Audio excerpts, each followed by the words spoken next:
To the emergency station.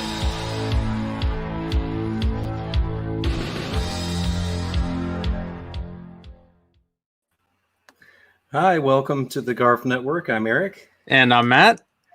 And tonight we are bringing round 2 of the My Bloody Valentine 40th anniversary celebration. And Matt, why don't you go ahead and let everybody know who we have with us tonight or today? All right. Welcome, everybody. Again, there was so much My Bloody Valentine goodness, we couldn't contain it into 1 week. And the cast, they had their time in the spotlight. And now we want to give those folks who brought the film to us from behind the camera a chance to celebrate My Bloody Valentine's 40th anniversary. So with us tonight, today, we have Production Secretary Kathy Wolf. Hi, Kathy. Hi there. We have Rodney Gibson, DP. Try Gibbons. Gibbons. I always get it backwards, confused. And returning guest, again, like Kathy, Mr. Bob Presner. Yoo-hoo. And Paul Zaza, music composer. And waiting is George, director. Connecting good this week. How you doing, sir? I'm really well, thank you. How are you guys doing? Good. Well, glad to have you back. I know Matt finally talked me into getting Chrome, so now I can get on this thing. We're finding that's an essential browser for this for StreamYard. It just seems to work the best no matter what piece of equipment you're using. So glad to have you back, George. Thanks so much for joining us. Not a problem. It's a pleasure to be here, guys. George, I think last time before we broke up, we were trying to get into the wrap up of pickup summer or pinball summer and transitioning into production for My Bloody Valentine. I think that's where we kind of were when your signal broke up last time. I don't know if you wanted to maybe try and pick up there again, the pre-production of Bloody Valentine, how that all got started. Oh my God. Well, basically, the story is I wasn't supposed to make Bloody Valentine. I had a two-picture deal with John Dunning, and on the strength of Pinball Summer, he wanted me to do a comedy. And so I worked with, I knew some of the people from National Lampoon, who are Canadians who are working in New York City for the National Lampoon. So we got together to write a script, and it was going to be called Stitches, and it was going to be a medical hospital comedy. Unfortunately, the head writer ended up having a little problem with some Peruvian marching powder. And ended up writing, would you believe, an 850-page script. But he was the fastest writer in history. The fastest writer in history. Yeah. He wrote an 850-page script, and John Dunning looked at it and said, fuck, I'm not going to be able to read this by the time we're supposed to finish shooting it. You know, can't do it. How would you like to do your second picture first? And I said, I was young and I needed the money. So I said, yeah, sure. Why not? You know? So he gave me a 1-page treatment for My Bloody Valentine. And I read it and I said, that's kind of cool. But, you know, John, I've never made a horror movie before. To which he took a sip of his vodka and said, you never made a fucking comedy before. You made one either. So that's how it happened. And then I said, okay, so fine. So, you know, if you trust me, I'll do it. And then he said, but there's just one problem. This was July already, mid-July. And he said, there's just one problem. We got to get this out into the theaters by February 13th, which, you know, even now would be a short period of time before video and before online editing and all those things. So basically, you know, and not only that, but the film would have to have been finished by early January because it took 3 weeks to just get the release prints out in those days to 1,200 theaters across the USA and Canada. So, being young and not really needing much sleep, I said, fine, let's do it. So he said, okay, well, what we're going to do is we're going to bring in this writer from LA, and I want you to work with the writer, come up with a storyline. And then once we get a storyline, then I want you to work with Bob and Rodney and get the and start looking for locations and start casting. And I said, what, off of an outline? He said, yeah, go for it. So that's what happened. This guy, John Baird, who was a fabulous writer, came in, and I spent 2 weeks with John. We sort of hashed out the major story outline, just enough to know what I had to look for. And then Bob and I went off to Nova Scotia to look for mines. And we found one, and it was a working mine. It was a working mine in the sense that for tourists, they would take these tourists 800 feet down a mine shaft, and then not even then. No, we found the one that was the tourist mine. That's what I said. Yeah. Then Glace Bay. It was. And then we found this other one in Sydney Mines, which just shut down. And it looked perfect. Bob and I looked at it and said, this is perfect. Just shut down. Everything still works. And very dirty. It looks dirty. It looks beautiful. Dirty. It's the perfect thing. We got it. We looked around the little town. We said, hey, there's the laundromat. Got it. There's the Union Hall. Got it. We don't need anything else. There's the grocery store. Got it. So we came back to Montreal, and we started casting, literally, off the how do you call it, the outline. But that time we sort of had a first draft, and we got the cast down, and then Rodney came in, and we started thinking about how to shoot this thing. We go back for a location check, where now Rodney's there too, I think, at the time, just to see how it's going to shoot and everything. And we show up, and the mine looks like it just came out of a gift wrap box. The people in Sydney Mine said, well, they're going to shoot a big Hollywood movie here.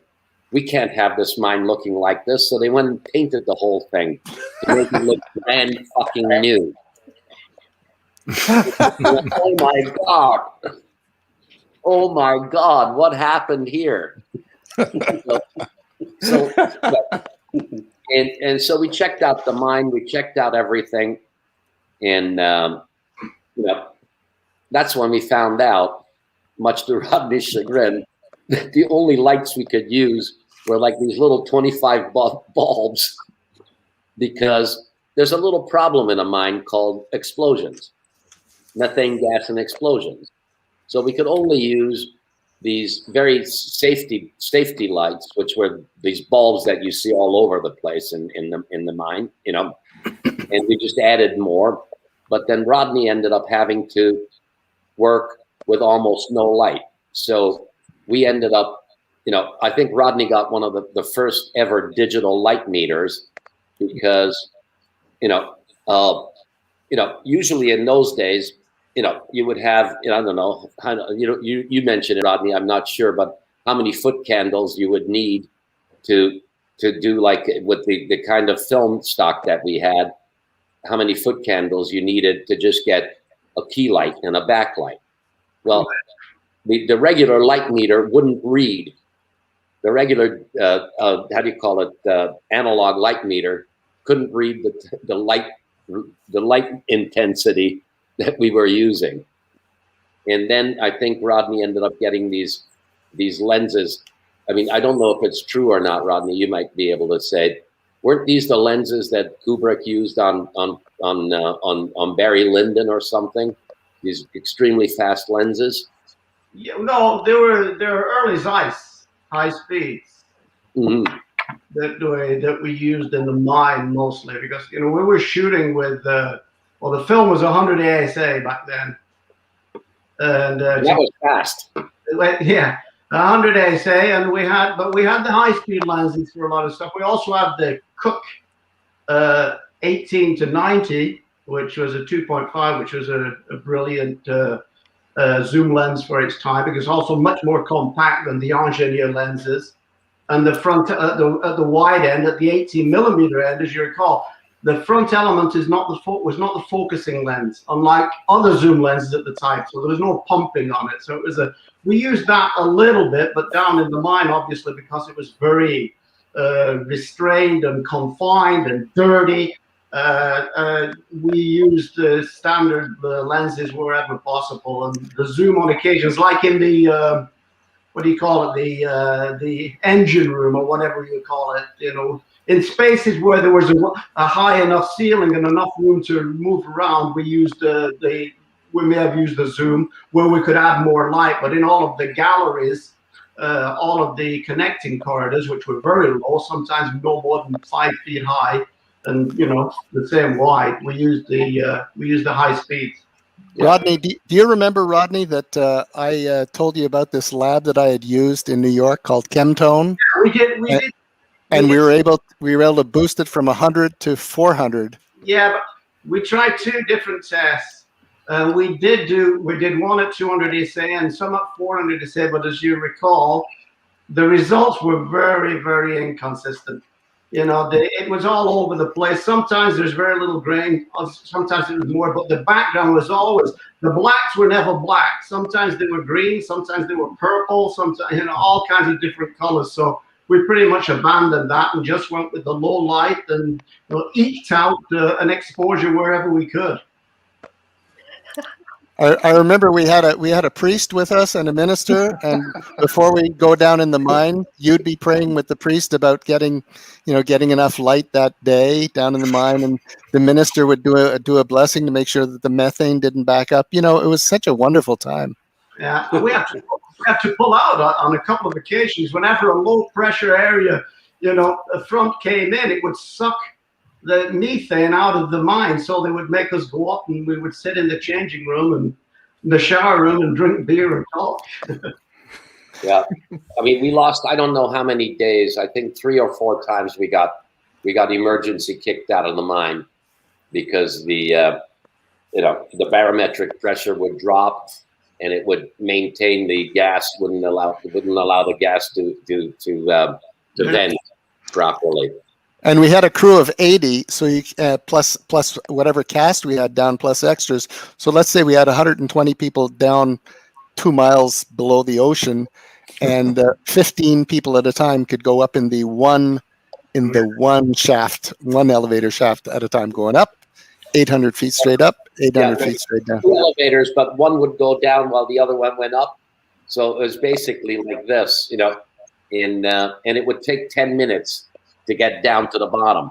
Oh, well, there's the other one too. There was another entrance, the long floor ramp, you know, which is at I don't know, at about a 30-degree gradient that started like 2 miles away and went down to 900 feet. Yeah, it was quite the adventure, you know. But you know, I mean, basically, Rodney, in the first assistant, who was also, you know, so incredible. I mean, they were working all the time at open aperture, total open aperture, with a what's it called, the range of focus. Depth of field of about 1.5 inches. Yeah.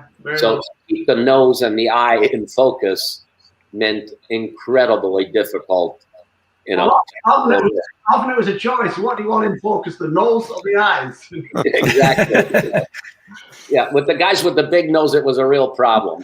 You know, yeah, Neil, it was a problem. George, there's a question.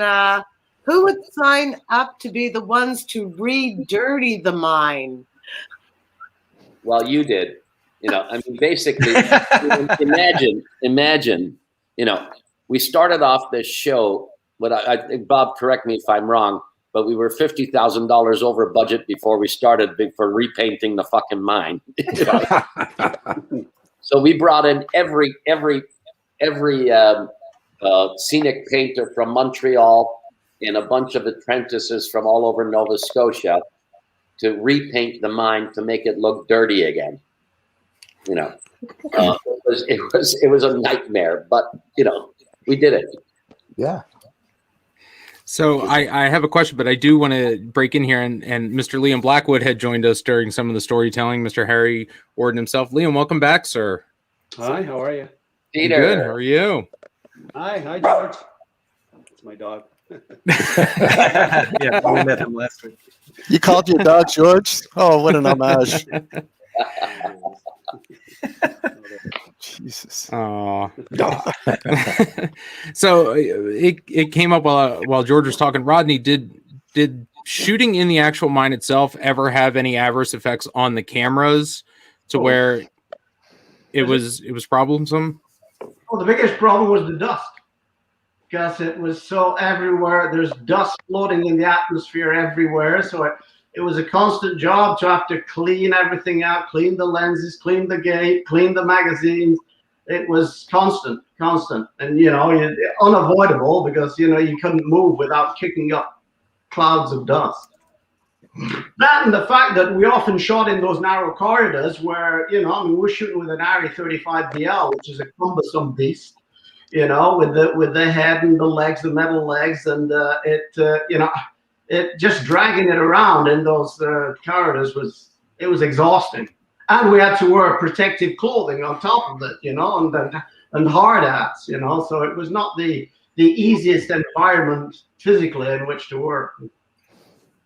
But we were only down there for like 12, 14 hours a day, Yeah, for about 20 some odd days. But aside from that, it was easy.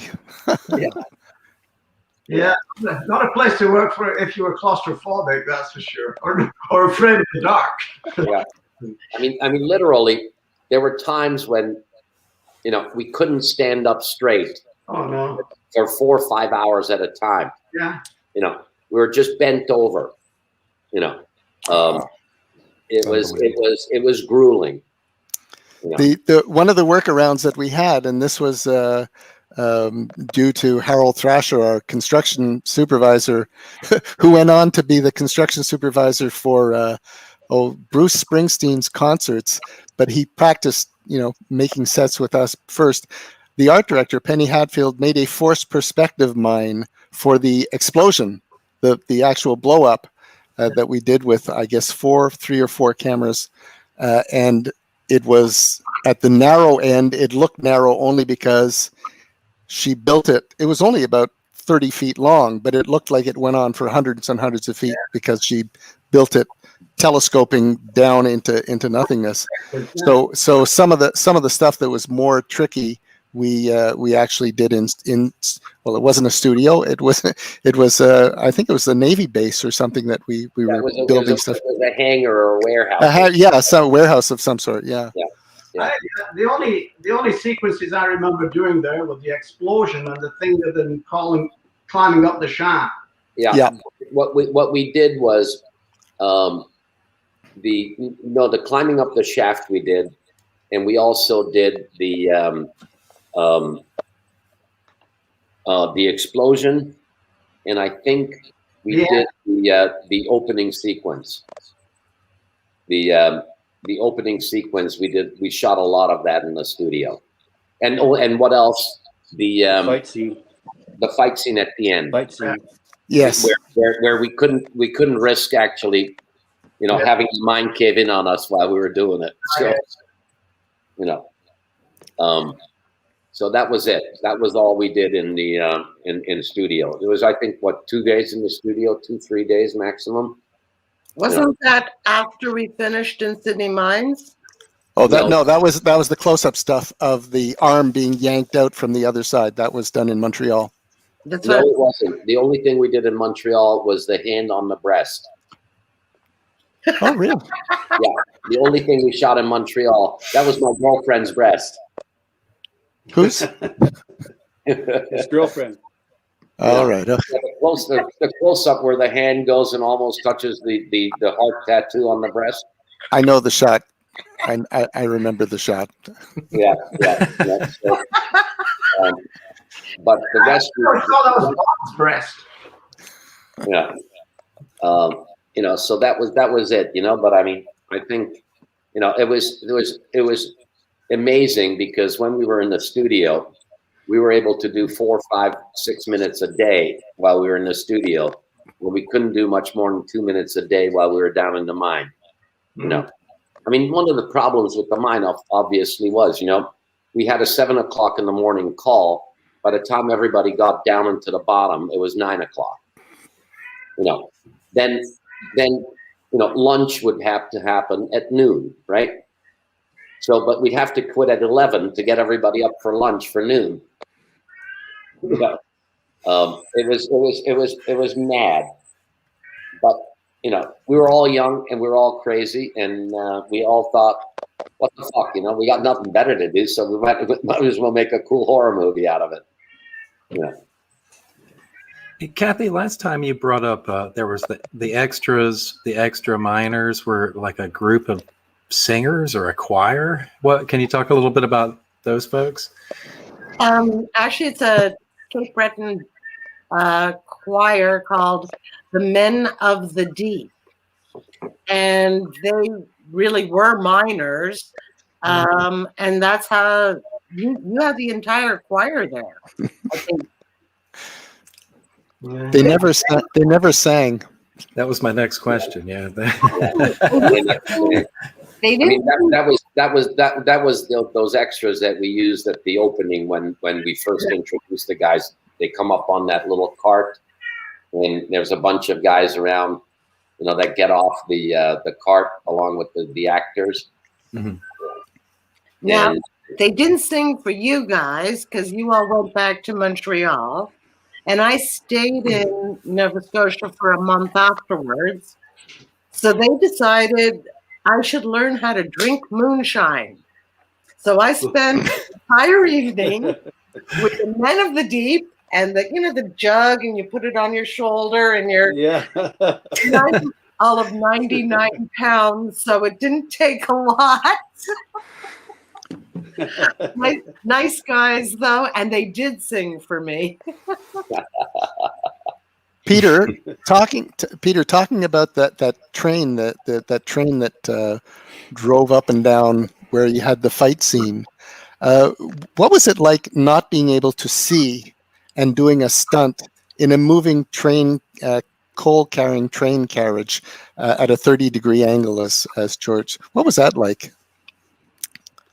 Well, that's the only time that George wanted to save me for the end of the movie, because Dwayne McLean's right-hand guy, he put on the suit and jumped on the train and had it out with Dwayne, and then I took over from jumping off the train and then pushing TJ into the mine shaft that was shot up above.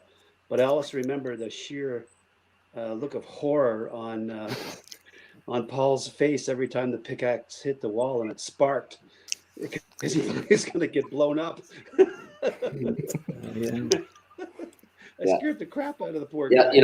Actually, those sparks, that when the pickaxe hits the wall, that wasn't a special effect. That was actually the real spark from a real pickaxe hitting the stone wall.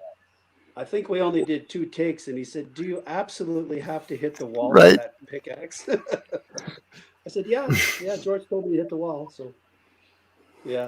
No, but back to Bob's question, it was, I could see with the light, but it had to be very, very focused. In my head, always had to be tilted down to see exactly where that axe was going to go, or whatever I was using to kill somebody with. And so my like Rodney's point of view, it was very, very narrow.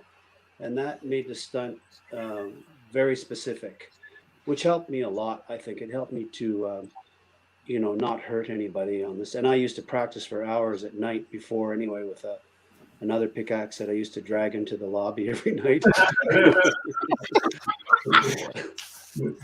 Yeah, but I'm proud to say that no stuntman got hurt on this show. We pulled it off without any major without any accidents. You know. Yeah. It was all real time. There was major no compliment to Peter. Yeah, no blue screen, no green screen. It was all what you saw was what you got. You know. Was there any concern with the methane for you, Liam, when you were breaking the light bulbs in the mine? Because that seemed like that would potentially be a hazardous stunt. No, everything was metered before we did every take. So there'd be somebody, a safety engineer, that would meter what was going on in the mine at the time, and then he would say, "Okay, it's a go," or not. Interesting. I had a question for you also, Liam. Were you, because you were portraying the killer most of the time, were you isolated from the rest of the cast, or were you just amongst everybody? No, that's why we're all great friends. You know, we all hung out together. The only thing I didn't do is I didn't go drinking with them at night. That's I went home and practiced. Yeah, it was ostracized. Dangerous. Yeah, it was not. Don't have the guy that kills everybody, show up in the set with a hangover. So I never. I saved that to the end of the cast party at the end of the show. So one of the things that was determined really at the beginning, I think, George, you and I had a conversation about, not only can we not tell the town what the name of the movie is, we can't tell a mining town that the name of the movie is My Bloody Valentine, and it's about a mine explosion, which they were very familiar with in Nova Scotia, and we can't tell them it's about a cannibalistic miner that survives by eating the other miners. Well, I don't know why we couldn't tell them that, but we couldn't. And so we called the movie The Secret. And also the other secret was that George, I'm sure it was you who said, we can't tell the cast who the killer is. So let's not give them the whole script. Let's pull the last pages.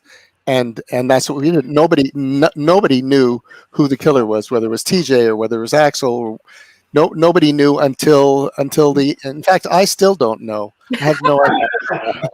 Yeah, I mean that was the idea, So basically, we let out all these MacGuffins, where a lot of the actors, the characters, would do some physical moves that sort of resembled what the killer was doing. For instance, the killer used to pick people up by the head. Well, if you notice, how do you call it? Helen gets picked up by the head. Well, John picked her up by the head to kiss her. Neil would do things. Everybody would do certain things that sort of reminded of some of the actions that the killer was doing, so that we tried to keep this MacGuffin going at all times to keep people guessing to the end. And so did the actors. Basically, Neil figured it out when there was nobody left alive. I think last week Neil said he figured it out when he got cast for his arm casted. Yeah. Which was not long before the end, but so it helped too, because this way, one of the things I was worried about, a lot of these actors were on their second or maybe third picture, some of them their first picture. And what I was worried about was a young actor like that being able to play that part knowing that he's the killer all the way along. So it just made it easier for them not to have to worry about that at all. Just play your role, have fun, and then we'll find out. Everyone will find out when the time comes. George, you should tell briefly on that note, you should mention November 3 and what happened there. Oh yeah, exactly. Rodney and I made this award-winning short a couple of years before Bloody Valentine. We were just graduating from film school, and it got to the point where one of the actors got so into method, and there was a scene where he was going to get stabbed, and he just said, "It's okay to use a real knife." I deserve it. And I went, oh my fucking God. Oh my God. I look over at Rodney and say, Rodney, I think we've got a problem here. You know, so I was very, very conscious and very afraid that something like that would happen, you know, especially when we've got a bunch of young people, all of them isolated from home, all of them living in hotel rooms probably for the first time in their lives. And so we just thought it was a wiser move not to tell anybody who the actual killer was. You know, and I think it worked out. I think for the film, in the long run, it actually helps. You know, I mean, it's those little things that you can't specifically say why, but I in my heart of hearts, I know that it did help all the actors not to know who was the killer. And they didn't ask either. I mean, it was never a question of, oh yeah, well, can you let me know, you know. Well, some of them did. Some of them did. And I never asked me. They were afraid. No, of course not. You know, you were the boss. You know, they come to me and say, you know, really, you know, can't you just tell me? I won't tell anybody. Nope, can't. You know, you'll find out. If you die, you're not it. I got asked a lot too, and I said, I don't know. George didn't tell me. Bob didn't tell me. I don't know. Yeah. I did. I got asked a lot. Was anyone disappointed to find out they weren't the killer? Nope. No. You know. I have a question for George. I now know that I was not the youngest member of the cast and crew. That award goes to Helen Udy. Yeah. She was a child. Where did you find her? I mean, she was a baby. Helen was 17 when we did Pinball Summer. Yeah. She was 16 on Bloody Valentine. No, she wasn't. She was 17 and a half on Bloody Valentine, 18. Oh, yeah. When we did in 79, when we did Pinball Summer, Helen was turning from 16 to 17. She had an older sister who was 18. Yeah. Claudia. Yeah. Who also became quite an actress in her time for a while. You know. But no, Helen was definitely a young, but you know, I mean, look, all of a sudden I blanked on her name. Lori was what, 21, you know? So the age group, you know, I mean, they were all 20, 21, 22. The only people that were older was Paul, who was, I think, late 20s.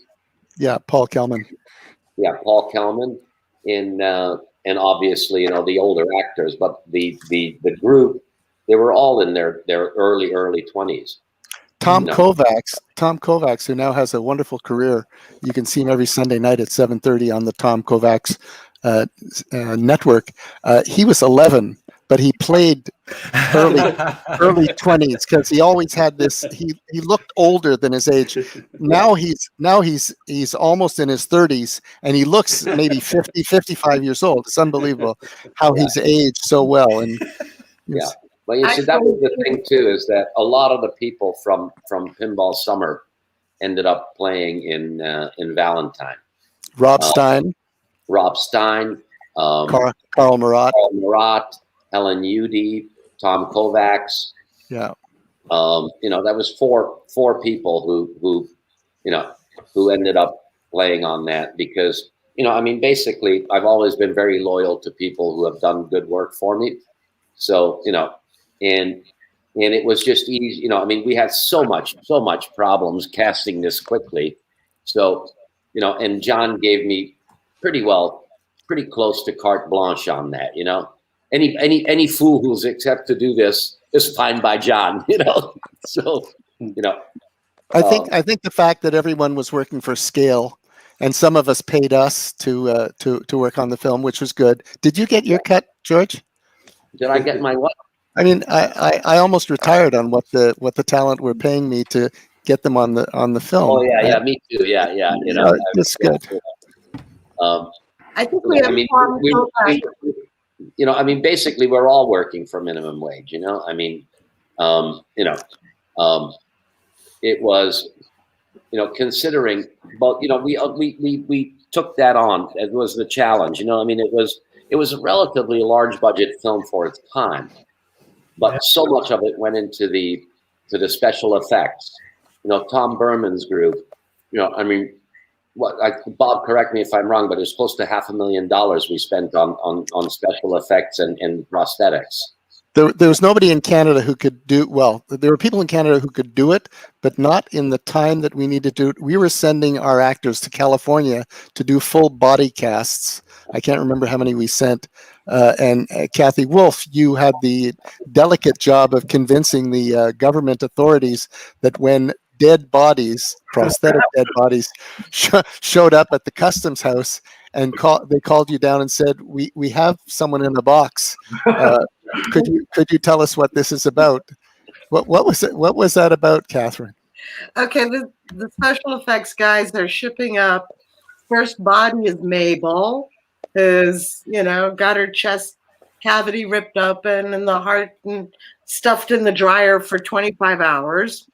So the boys in LA figure, let's ship up the bodies to Canada in wooden coffins.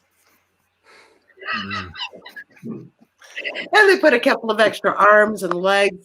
The first box arrives. I get a phone call from the broker. The customs officer who opened up the first coffin sees Mabel. He's 3 months before retirement. He got instant retirement. He had a heart episode. My broker's yelling at, can I swear? Yeah. What the fuck are you bringing up here?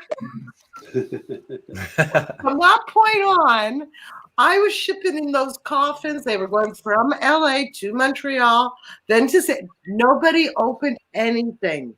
If you had wanted me to bring in whatever, I could have brought in. We could have smuggled anything we wanted in there. It's just dead bodies. It's fine. And blood. A lot of blood. Gallons and gallons. I want to say hi to Tom Kovacs, who I see in the comments. Actually, Tom Kovacs and Jim Murchison are here, and Tom had a question for Paul. He said, will you please speak about how you wrote the Ballad of Harry Warden? Oh, you're muted.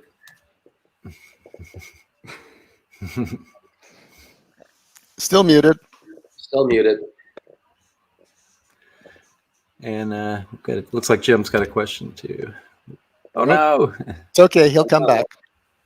Oh. We'll get him back in just a second.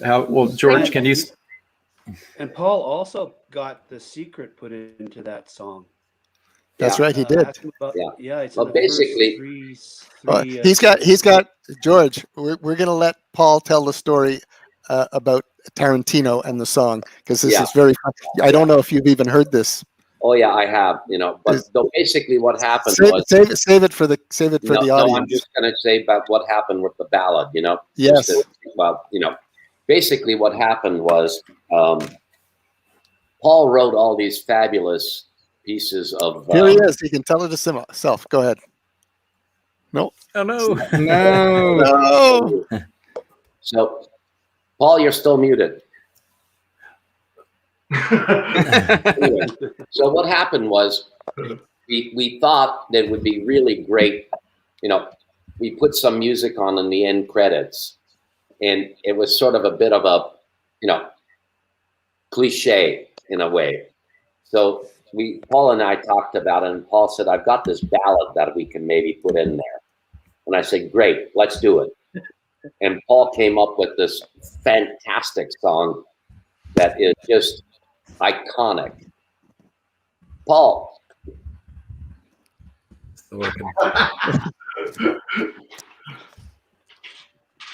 Could somebody read lips?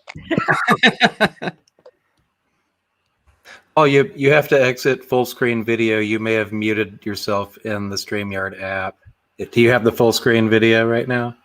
Exit out of that, and then on the bottom left, you'll see a mute next to stop cam. Oh. I gotta just answer. Jim Murchison says, but I think we made more than the miners made.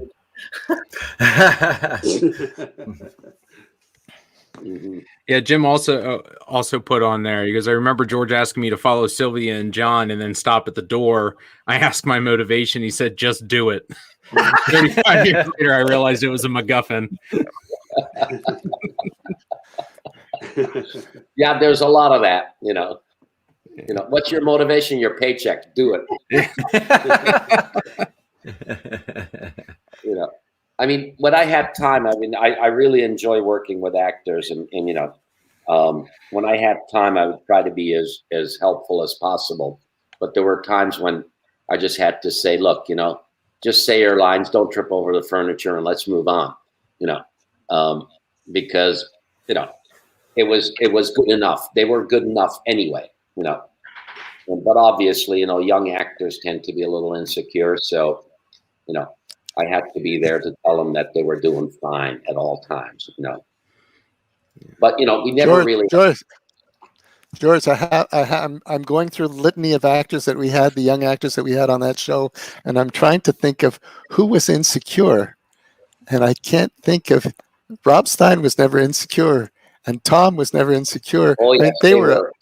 Were they to you? Oh, to yes. me, they were spunky kids. Oh yeah, they were all spunky kids, but every now and then they come to me and say, "Am I doing okay?" Oh Lord, is there anything else I can do better? Yeah, learn your lines. Learn your lines, relax. Get some sleep. Try and get some sleep might help. Here's Paul. Okay, is this any better? Yeah, all right. Yay. Yeah, I had to switch to a fucking iPad to get this to work. Anyway, so where were we? Start from the beginning. Yeah. Story of Harry Warden, the song. Ballad of Harry Warden. Well, George pretty much answered it there before I got cut off. And, yeah, it was just, I do remember having a conversation with John Dunning, and we were out of time and out of money, and he said, "Well, we gotta have a song at the end, but we don't have any money to buy anything." And I said, "Well, we don't have any time to write anything either. Well, but we gotta have a song. We gotta have something, right?" So I'm thinking, well, what the hell what do you play after a movie like this? It's not Tiptoe Through the Tulips, right? I mean, so I'm thinking, well, what if we did the old-fashioned style, a ballad of just basically recap. That's how uninspired this was. I just retold the whole story of the song. I didn't think of anything else to do. So threw it together, hired John McDermott, who's a singer who's actually starting to get well known now in Toronto. He's an Irish sort of a balladeer, one of the Irish tenors, those guys. So he came in and we slapped this thing together literally, in 1 hour. And I wrote the words, just telling the story and the melody, and sent it in. And they said, fine, there's no time to even dick around with it because we had to have this thing out. George made the point, like this thing had to get out very, very quickly. There were release dates. It had to be Valentine's Day. And to compound the problem with all of this, I don't know if George, if you remember, we were having censor problems with the MPAA. Oh God, yeah. I mean, we're getting into post-production now. I know you guys are more in production, but we had all kinds of problems because George so wonderfully shot these very graphic scenes that were a little too graphic for the MPAA, and then I hit it real hard with scary music. And they said, no, you're not going to get an R rating with this thing. We have to have an R rating. Who was Paramount, I think it was, right? Mm-hmm. Yeah. Yeah. We want an R rating. We can't have an X-rated film. We can't go out with an X-rated film. That's what we have now. If you leave all this blood and gore in the film, we can't release it. So, with no time and no money left, they started to cut back on the gore and the blood, which meant that the music cues didn't fit anymore, and it had to be rescored, and a whole bunch of problems. And then after that, wanted this song, and they landed that on. Like the point was made earlier, we were all young and crazy and broke. We needed the work, so we did it. Yeah. You know, one of the things about, you know, that nobody really knows, we were in the mixing studio at the same time as a black and white copy went out to in a color copy went out with our editor to LA to present it to the MPAA. During this time, we were already mixing, and we did something which normally you don't do, but because of time constraints, we were also cutting the negative while we were doing the mixing. So we're a week into the mix. It's just before Christmas, and we get the first call saying we have a problem. We got to cut out some stuff. Okay, what do we need to cut out? So we'd get these on the negatives. There's something called what is it called, Rodney? Those little numbers, the edge numbers, the edge coding, edge code numbers. So we'd get the edge code numbers, and then we'd cut out those edge code numbers from our projected thing that we were mixing to. The negative cutters would have to go back and recut that. Paul would have to go back and recut his music to fit that. And then next day, we'd get another call saying, now you got to take out 5 seconds here and 3 seconds there. So we'd do that. And we ended up at the point where, were you there with us at the mix, Bob? No, I missed the mix, unfortunately. Yeah. I mean, the mix, we were in the mixing room 20 hours a day. Yeah. Because of the LA time difference also, you know.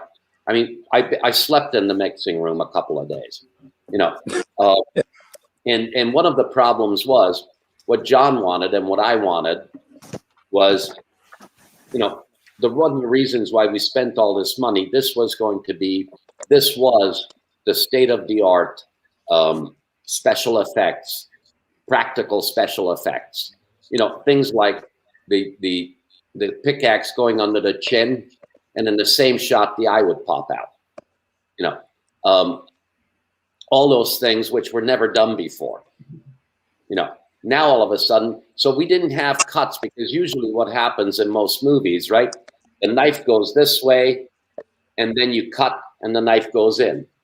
You know, so you could either extend the hand going and cut that part out where the knife goes in. Well, we didn't have those things. We had what was called penetration and blood in the same shot. So to cut around and to re-edit stuff became very difficult because we just didn't have the material for it. So this went on for about 8 days until basically at one point we got a call saying, you need to take out 7 more frames of this shot. To which we said, there are no more frames left. It was the sound that got them going. You know, because the other thing that John was really into sound. I spent 2 weeks in Burbank doing all the sound effects and all the Foley stuff and all the stuff where, you know, it would, and these things again were like state-of-the-art mixes where you'd have, you know, you'd hear the soft flesh ripping, then you'd hear the bone crunch. You know, I did all the breathing, you know, that of the miner that I did that to the picture with this big tube in my mouth, you know, playing it like a big fucking horn or a flute going.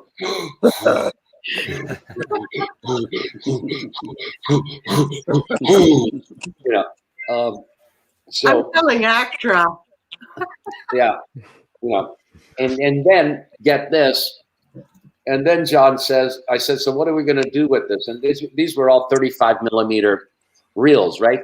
So imagine we had 120 tracks, and they were all in these huge big steel canisters. And I said, John, what are we going to do with this? He says, you travel with it.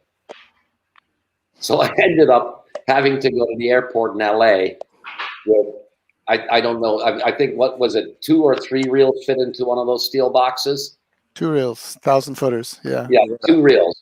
So imagine I've got 50 some odd reels that I got to pay as personal fucking property because John wasn't going to pay. John was not going to pay the duty on it. No. Somehow or other, I smuggled it in. You know. But I think that we were shooting 35 neg, and I had to ship it to Montreal to be processed. And until we got No, you sent it to New York first. New York sent it to Montreal. In Montreal, they did the work print off the neg, and then they sent it to us. So that's the other thing. Rodney, bless his soul, was working totally blind. What he shot on Monday, he was lucky to see the next Monday. You know. Did we even get rushes? Yeah. Yeah, we got rushes a week later. A week later. I think we got it down to 5 days. By the last week, we were seeing our shoot from the day we would see a Monday on a Friday night. Yeah. Yeah, I remember. Yeah, Friday nights was the nights when we tried to have rushes because that was the only night where we figured we could actually stay up late enough, you know, until I ended up having to do second unit at the same time. So, you know, Yeah, at one point, I remember. I would finish first unit, and I'd go back to my motel room. I'd shower, and then I'd go back and do second unit for 4 hours. You know, and then I'd go back to the motel room, shower, and go back to work. You know. Well, the kids today, shooting in 35 millimeter is one thing, but shooting in 35 millimeter and not knowing if it's been exposed properly, if it's going to come out, if there's anything even on it, you know, like, did we get the film? Did we get the sound? Did we get everything? And not knowing for an entire week, that's terrifying. Yeah, I mean, Rodney was the most bravest guy in the world for taking that on, you know, and just saying, "Fuck it, it'll work." It was less nervous for me than it was for the focus puller. Yeah. Who was it? Paul Hifto? Yes. Yeah. Yeah, I remember time and time we would do one take, and George would go, "Okay, that's it." Yeah. And Bob would say, "No, we got to do another one because we don't know if it's going to be okay."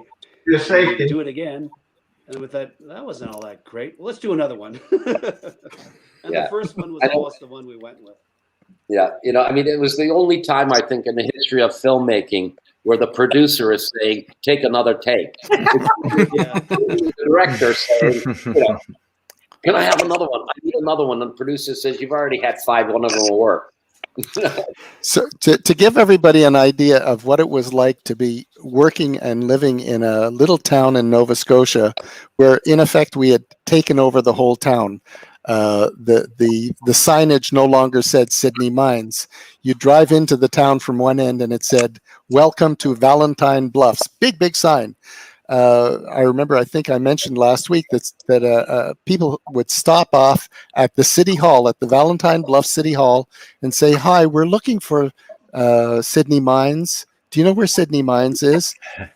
And the city clerk would say, "This is Sydney Mines." He said, "No, this is Valentine Bluffs. We saw the sign coming in."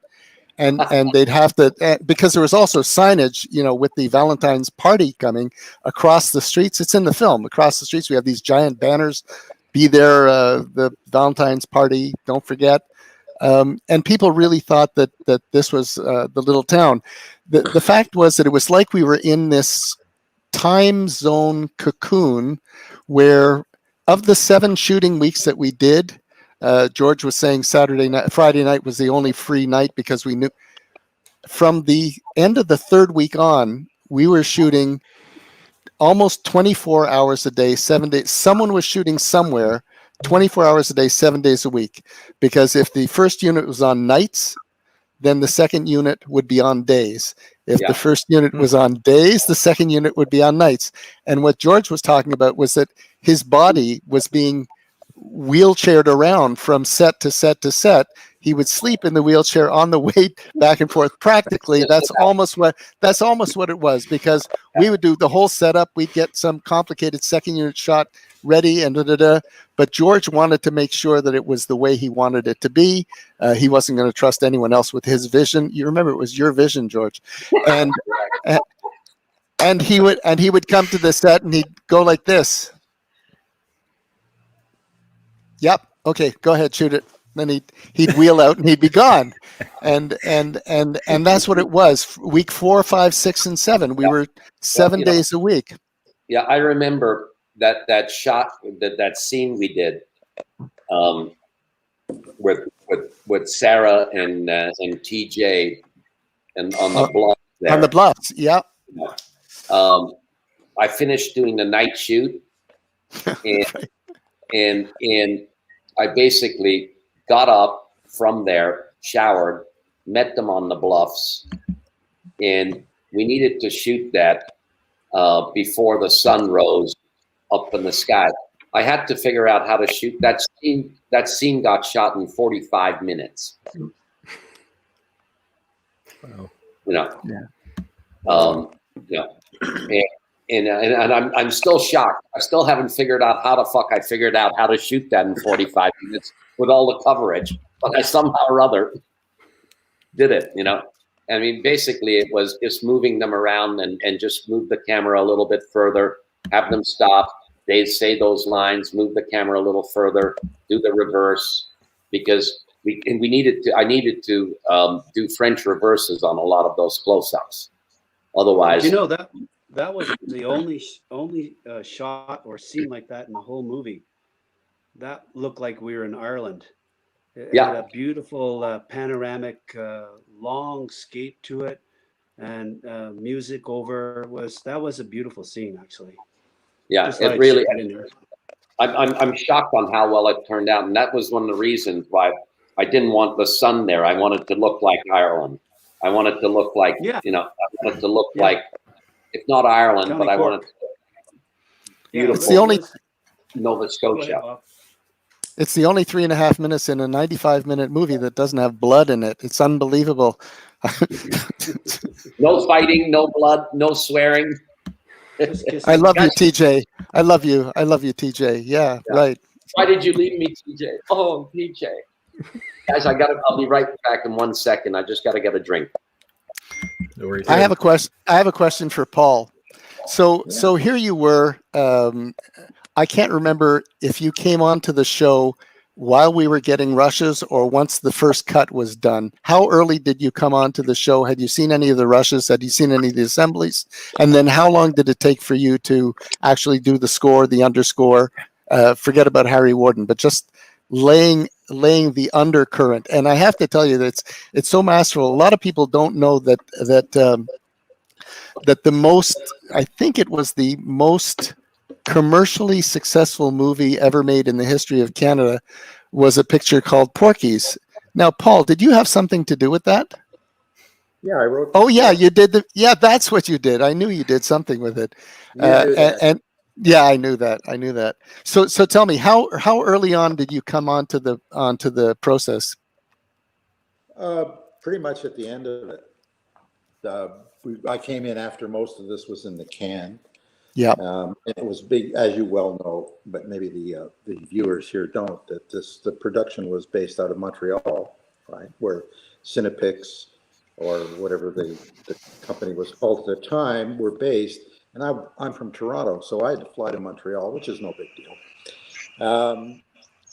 And I went in to see it. I saw a rough cut of it in black and white, and I said, "Wow, all right."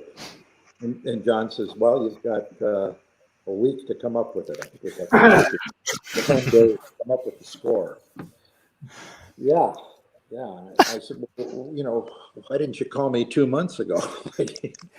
Well, we have these deadlines, and it's got to come up by Valentine's Day, right? That was the big release date, I think, or the Friday before Valentine's. The hook was that it was going to be released on Friday the 13th, the day before Valentine's Day. That's right, exactly. That was the hook. That was Yeah. the hook. So, Well, so we, that well, was we done- did that even in the movie. We did that, right? Friday the 13th. You know, right, but actually, I think in the it really movie, was Friday. no, it wasn't. But the way we did the countdown, you know, because and you know, it in the movie it has the subtitles of Friday, Thursday, The 12th, Friday the 13th. Yes. Friday the 13th. So continue on, Paul. Well, basically, there was no time for really even discussions. It was just, I don't even think, George, I don't even think they did a temp track. There was no temp music. There was no time for that. No temp. No, So most in those days no, there weren't temp tracks anyway. It was no, a lot of the directors and producers were doing that afterwards, but there was no track. I had to guess. I thought, well, okay, it's a horror film. It's you get some pretty good jumps, some very nice graphic blood and gore scenes, and I just remember Dunning saying, well, we want people to jump out of their seats when the ice pick goes through his head and all this.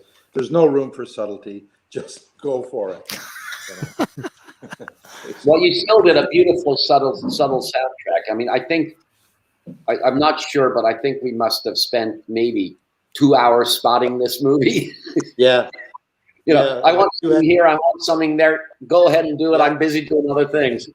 And then you had to go and shoot something, and you were busy. So I said, all right. Yeah. They're basically, it was a very rushed job, and I was guessing what a lot of things. But I gotta say, George did such a great job. Everything was sort of laid out for me. It was right there. For the people in the audience. For the people in the audience who don't know what spotting, someone referred to spotting, a spotting session is where the director and the composer get together and they look at the picture with no music at all. Nothing's been composed for it. Usually it's close to a fine cut, but the director and the composer determine what the audience should feel and when the music should come in just before to let the audience know what they're supposed to feel. And where stings, there are things called stings or hooks or buzzes or all of those little contrivances that the composer knows how to make happen orally so that the audience knows what they're going to experience, and sometimes lead them along a path where they think they're going down one road and all of a sudden the composer has heard the word from the director who says, and just yank it out from under them. And they open the door, the creaky door. I mean, Happy getting the pickaxe through his eyeball. That thing happens. The door opens 1 or 2, 3 times. He's setting up a gag, and the music is leading you down. Oh, what's going to be behind the door? He opens it up.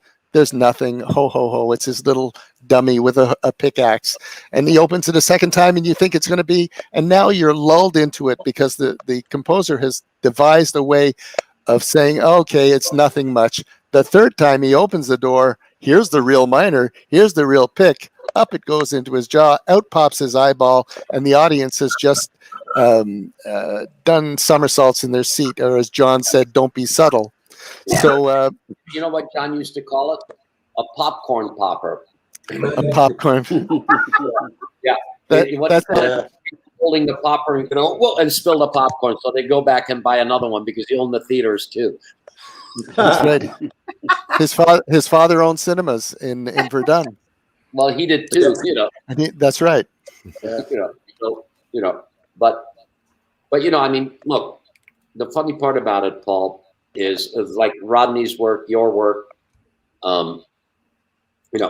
They've made there is a fabulous 2-album LP set of the score and the soundtrack for My Bloody Valentine.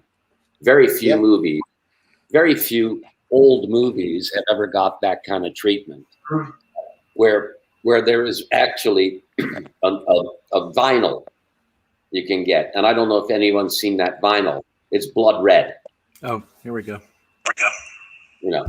Oh wow. My friend did the artwork for it. Beautiful. Wow. Yeah.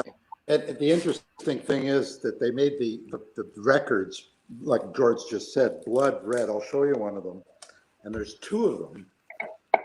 And I didn't even know there was that much music in the movie. This is what they... Oh, lovely. the sleeves, right? And here's the record. How do you get that in the CD player? It's so big. Yeah, and then the inside, there's these beautiful graphics. You know, when you open it up. I'll see if I can open it up. It's still in the cellophane. I haven't even opened it and played it yet. Well, you gotta. It's fantastic. Well, it actually. Oh, Jesus! Man. Nice. Wow. Yeah, whoever did this did a beautiful job. That was my friend. Oh wow, he's so talented. Yeah. And George wrote I think he wrote a nice little piece here, liner notes. I have it like notes from the director. Can you guys see that? Yes. Yep. Yes. Yeah. Fantastic. Did a great job. And then there's the other side, there's notes from the composer. And then again, we have another. Oh my God. Record. Very cool. Yeah, it was. It only took 40 years for them to want to do this, but well, I think Tarantino helped. So Paul, tell us the story about Tarantino and this. I mentioned last week that that Tarantino had been interviewed with Rodriguez when they were working on a picture together, and he was asked the question, "What's your favorite, thriller slasher horror?" And he said, "Well, everybody always talks about Friday the 13th, but I think My Bloody Valentine's my favorite." And you had some dealings with Tarantino. Yes, well. A good friend of his is a young director-actor by the name of Eli Roth, I think his name. Yeah, Eli. Yeah. Major big fan of Valentine. Yeah, oh, huge. I had done some work for Eli on one of the prom nights, or some kind of it was Cabin Fever, right? Another horror film. Then they wanted some music that I provided, and he was saying, well, you've got a big fan out here in LA. It's Tarantino. We would go to his house every couple of weeks, or maybe every Saturday night. I don't know. I guess they'd all get drunk or high, and they'd play.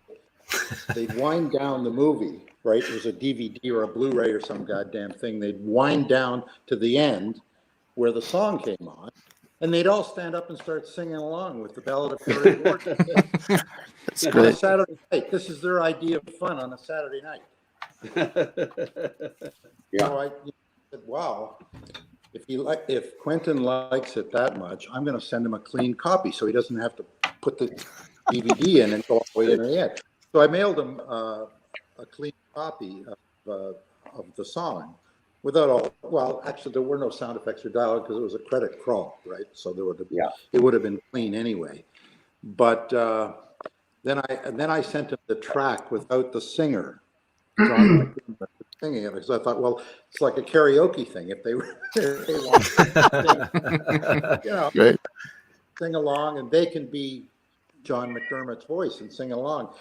So apparently I sent them the two versions of this track, and they loved it. I mean, still never hired any pictures, but apparently when they were shooting Inglourious Bastards, where Eli Roth was one of the actors, right. Every day at rap, they would play that song. If you want to hear the quintessential version of the Ballad of Harry Warden, and there are many online. If you go onto YouTube and type in Ballad of Tom Kovacs in 2016 was at a convention, a little My Bloody Valentine convention. I don't know where it was. I wasn't there, but a bunch of the. It was in Tampa Bay, and Tom got up with his guitar, and I think with Tom Murchison and Jim Murchison played the harmonica. Jim Murchison and one other person was there, and Peter. Peter, that's right, and they did a wonderful version of it. So just look it up, Tom Kovacs. Bob, he's actually doing it tonight. Oh, really? Oh, really? Yeah. Yeah, Tom, if you're listening, Tom, can you punch in your Facebook code so that the viewers can punch in and join your little merry 90-minute music fest tonight? That'd be great. I've watched it a number of times. Yeah. I've been there. Tampa Bay was a great reunion. and it was the last time we saw our dear friend Alfie. Yeah. You know, Alfie was already very sick when he came down to do that, and he was such an incredible trooper and one of the nicest people I've ever met in my life. Yeah. And you know, I'll always cherish those few days I had with him before, and he passed away a few months after. You know, it was one of the saddest moments. You know, but you know, I'm sure he's still being goofy up wherever he is. Yeah. You know. Yeah. He had one speed, goofy. Oh yeah. Well, With lots of heart. He was perfect for the part. He played that nerdy guy that everybody, you know, likes to kick under the rug. He was perfect. Good typecasting. You know? Yeah. Good casting. Paul, we had a question last week about the Barmaid Named Harriet song. Did you compose that? Yeah. Again, there was two phases to the score. There had to be all the scary booga booga stuff, which is no problem. And then there were all the songs, because we were in a little, you know, town and God knows where. And these people were obviously very simple people, and the kind of music they would have listened to at their parties would have been country music, right? That's what I figured. So I had to come up with a bunch of country songs, because again, we had no time and no money. So that one, I don't know what was the inspiration for that, but you know, why not? I mean, there was a lot of silly songs. You don't really pick it up if you watch the movie, because it's underneath all the sound effects and dialogue and everything that's going on. But if you, and I purposely left a lot of them off of here, because some of them are really silly. I mean, they're just really But you know, there's a couple of them that were really cool. You know, there's a couple of them we kind of played forward. You know, there's one with a guy with a deeper voice. You know, that was like it's a great song. It's a great song. You know. Well, again, you know, like George, you made the point. You said I've never done a horror film before, and you know, you were doing it. Well, I've really never written a country song before. So I thought, it can't be that difficult, right? So that's how this stuff came out. Yeah. Anyway, I'm glad it all worked. And of course, just to be perfectly honest and transparent here, I kind of knew that this would be buried underneath sound effects and dialogue, and so nobody would really be listening to this too closely. Although they are now. But if you analyzed all the music in the film, there's a lot of songs. There's a lot more than I realized when I was putting the soundtrack together. I didn't realize how many times we were in a diner or a party or a laundromat or wherever the hell we were, car radios, you know, there was always music playing somewhere. Yeah. Yeah. Jim Murchison put up a note about you, Paul. He called you the Earl Hagen of Canadian horror. Wow, thank you very much. Well, this little movie ended up becoming a big movie, and it has a huge fan base. I guess constantly getting emails and people who want me to sign their copy of the album. And I had a guy send me his album from Oklahoma by mail. And of course, we're in the middle of a pandemic, right? So we're trying to get this thing through the mail. And he was just such a huge fan, and it blows me away how this film has sort of stood up over 4 decades. Well, you know, I mean, look, it was a very, very fortunate convergence of a lot of very talented young people at the time. You know, Rodney's photography made this fucking movie look fantastic. You know. Oh yeah. You know, your music made this movie sound like a real movie. You know. You know. You know, it didn't sound like a Canadian score at the time. You know what I mean? It sounded well. You know, and one of the other thing that I've always said to people about this particular film is that it had an honesty to it. You know, Like it wasn't trying to be anything more than what it was people got killed in a mine. Okay, that's it. And it was done very, very organically. It was done honestly, without CGI and special effects, all this stuff that they do now. This movie is what you saw, it's what you got. This is what it was. And it had an honesty that transgressed. It made it across all levels of analysis. I mean, people love this movie because it's honest. Well, that's what I get a lot. You know, I get a lot of that. You know? You do. I'm sure you do. And I've been to when you go to the screen, the humor and the camaraderie of the people. You know, well, the cast was great. Don Franks. I mean, everything was cast. Everything was right. I mean, it was the perfect storm, George. Everything worked perfectly. Yeah, you know, and we had just enough humor in it, and we had just enough, you know, we had a love triangle in it. You know, we had all those things that added more to it than just, you know, a slasher. You know, and it also had something that, you know, I mean, I remember Rodney. Do you remember when we were saying we're making the Deer Hunter of horror films? Right. You know, I can see that. Rodney and I went to a film workshop. Film workshop with Wilma Zsigmond in was it Rockport, Maine? Yeah. And both of us just fell in love with his style. So, you know, and then the Deer Hunter came out, and we were just blown away by the Deer Hunter. So we thought we're going to make the Deer Hunter of horror films here. You know, that's why the whole small town. That's why the country music. That's why a lot of those things ended up evolving just from that one concept. You know, and Rodney's photography captured that. You know, one of the films they showed us was McCabe and Mrs. Miller. Oh yeah, great movie. And during the workshop, he sort of recreated some of those sequences, you know, for me. He sort of turned me on to, you know, the single light source lighting approach with very little fill. And after that, that became my mantra, you know, low key, one source lighting. Him and Andre Herman, of course, who was a friend of Vilma's, who turned us on to that workshop and is showing us the paintings of Georges de la Tour. Remember that, George? Yeah. A French, sort of very famous, but I guess lesser well-known artist from, I think, the 16th or 17th century, Georges de la Tour, but all beautiful, not portraits, but little scenes from daily life, always lit by one single source, a candle, a lantern, all very beautiful in three-quarter backlight. And that became our source of inspiration then, the de la Tour and Wilma Zsigmond. That's the kind of lighting, that's the kind of effect we want to achieve.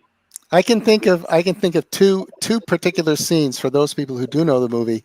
If you remember, Sarah is walking at night. She passes in front of a white church, if I'm not mistaken. There's a single gigantic, what we used to call a BFL, is a big fucking light. One light that is lighting the side of the church, and her shadow is cast along it.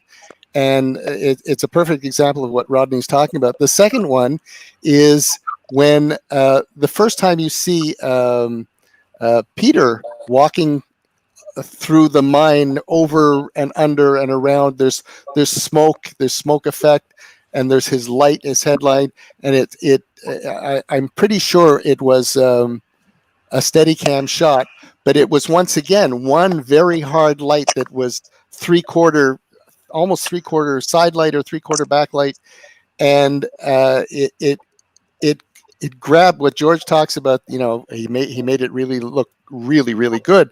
He did, because it was real, it was threatening, it was on you, and that was all done with his famous one-source lighting. Yeah. Well, you know, one of the things that struck me about the movie, I just saw it with some people about a year ago, and it was a remastered version. And one of the things that struck me about the movie, which I'm still shocked at, I was watching a modernly shot movie. I was not watching a movie made 40 years ago. I was almost watching a movie that looked like a period piece shot now, as opposed to, you know.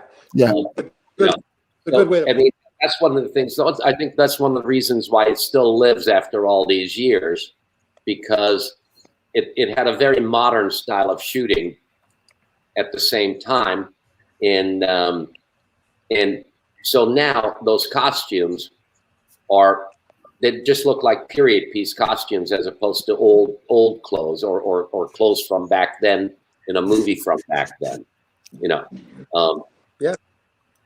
You know, and I think, you know, I mean, that all those little things is what, you know, the score is modern. The score doesn't sound like, you know, from 40 years ago.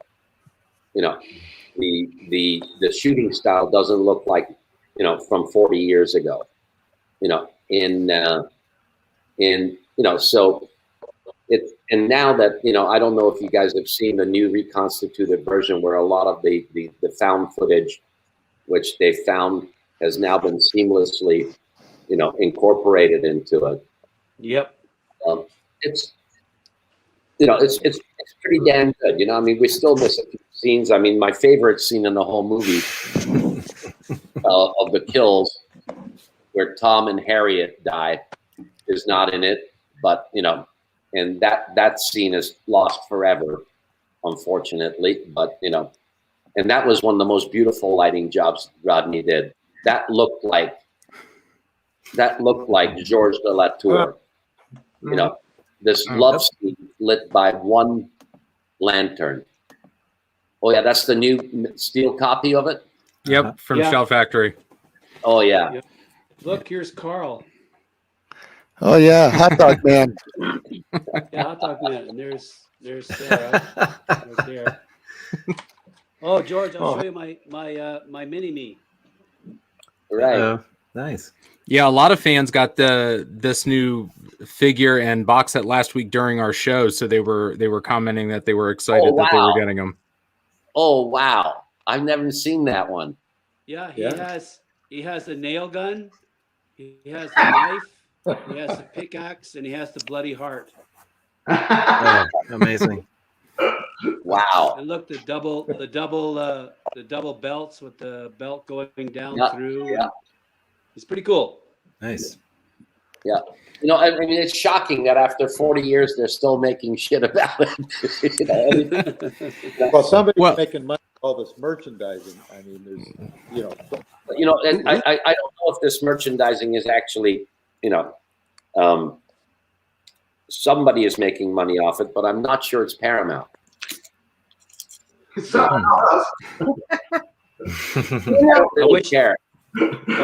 wish I'd have been like Guinness, you know, when he didn't sign for a contract. He just wanted merchandising rights, and he turned into absolutely, you know, pulled in tons and tons of money from all his action figures for Star Wars. Yeah. George, I was gonna. Well, George, I was gonna ask you, did you have any input with, you know, reinserting the cut footage for these newer Blu-ray releases? Not very much. Basically, they sent me the cuts, and I said, yeah, it works. You know, but really not very much. You know, I mean, I was just happy to find out that they found some of this stuff. You know, I mean, you know, that some of that stuff literally, apparently, I mean, this is the rumor, is when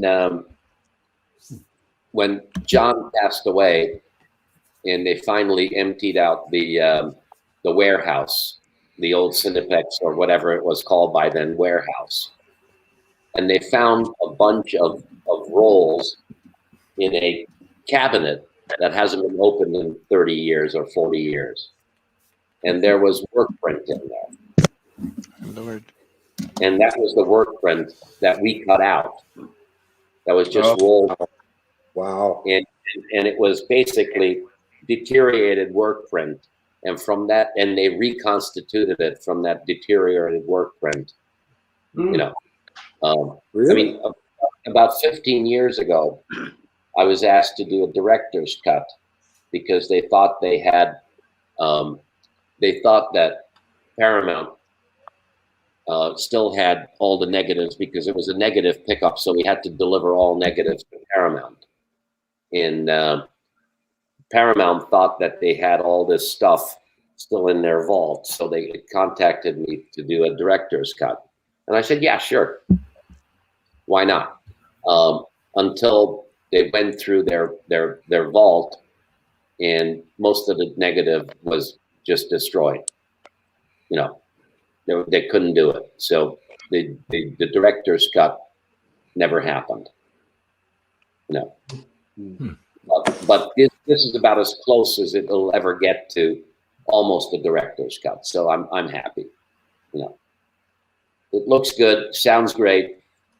People still love it after all these years. Yeah. What can I ask for? I could ask for a little money, but you know. Of course.